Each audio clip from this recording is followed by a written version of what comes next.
maybe we should align ourselves more with China, that would be cutting your own throat.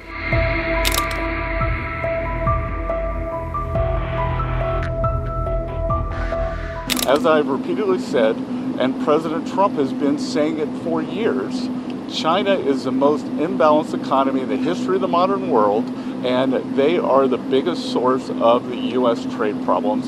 And indeed, they are problems for the rest of the world, because what we've seen is that as the U.S. announced a tariff wall last week, many of those goods have already started flooding into Europe. So as you see it now, this trade war is China versus the rest of the world? Well, I'm not calling it a trade war, but I'm saying that China has escalated, and President Trump responded very courageously to that, and we are going to work on a solution with our trading partners. And if I could just, excuse me, Raquel, if I could just add to what the Secretary said. Many of you in the media clearly missed the art of the deal. You clearly failed to see what President Trump is doing here. You tried to say that the rest of the world would be moved closer to China when in fact we've seen the opposite effect. The entire world is calling the United States of America, not China, because they need our markets, they need our consumers, and they need this president in the Oval Office to talk to them. And that's exactly why more than 75 countries have called, because the United States of America is the best place in the world to do business. And as the president has shown great courage, as the Secretary has said, in choosing to retaliate against China even higher.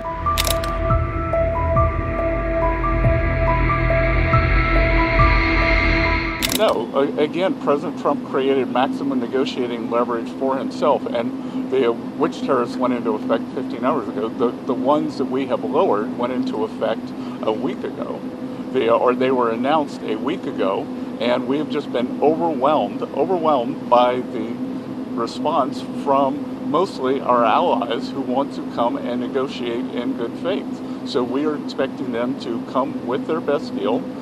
As I said a week ago today, don't retaliate, hold your ground, let's see what happens. And China, they kept escalating and escalating, and now they have 125% tariffs that will be effective immediately. Mr. Secretary, go ahead. Mr. Secretary, thanks so much for doing this. The 90-day pause on the reciprocal tariffs, is that because of the whiplash that we've been seeing across the financial markets? How much was, what we saw in the stock markets, a part of this decision? No, it's because because of the large number of inbounds. We've had more than 75 countries contact us, and I imagine after today there will be more.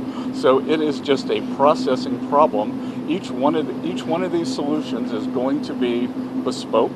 It is going to take some time, and President Trump wants to be personally involved. So that's why we're getting the 90-day pause. Clarification. Mr. Secretary, there was a tweet that you and Secretary Bessent were in the Oval Office with the President talking about this. Can you talk about what that conversation was like and what you guys said to one another that led to this decision? It's all the President's decision, and the President had a level in mind to raise the China tariffs, and then he had the 3-month pause in mind, and we were discussing the exact wording. Tariffs. It's been about a week since the president announced his plan. The reciprocal tariffs went into effect last night, and I know, and I've been reading and listening to you and other administration officials who've said that depending on how some other nations react, those could come down or those could go away. So if you could share a little bit on, have you been encouraged with the response from other nations to the administration? Has it been what you've been hoping for? What's that outreach from across the globe been like, and how are those negotiations going? Well, Rob, I will tell you that Wednesday, after the president gave his address in the Rose Garden, as I was doing media, I was out telling other countries, don't retaliate. And I think what a lot of people are missing here is that the levels that were put out last Wednesday are a ceiling. So if you don't retaliate, that is the ceiling. So we've been overwhelmed with the response to come to DC and negotiate. So President Trump on Monday had a very good call with the Japanese Prime Minister. He had a very good call with the President of Korea yesterday. We're seeing a delegation from Vietnam. So I think we have about 70 negotiations lined up. I'm not planning on going anywhere for Easter. And I believe that I had obviously been providing advice on the tariffs, working more on the tax bill that we'll talk about. And now I'm going to take a lead negotiating role in a lot of the tariffs, starting with the Japanese delegation. But in terms of escalation, unfortunately, the biggest offender in the global trading system is China. And they're the only country who's escalated.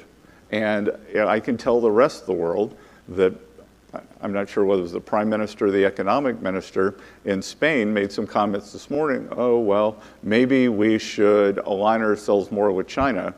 That would be cutting your own throat, because I can tell you that these Chinese exports that the U.S. tariff wall is going to keep out, that China, for all of you who can remember that Disney movie of the brooms carrying the buckets of water, that is a Chinese business model.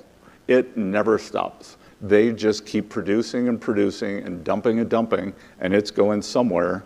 And I think, Rob, at the end of the day, that we can probably reach a deal with our allies, with the other countries that have been long-term. They've been good military allies, not perfect economic allies, and then we can approach China as a group.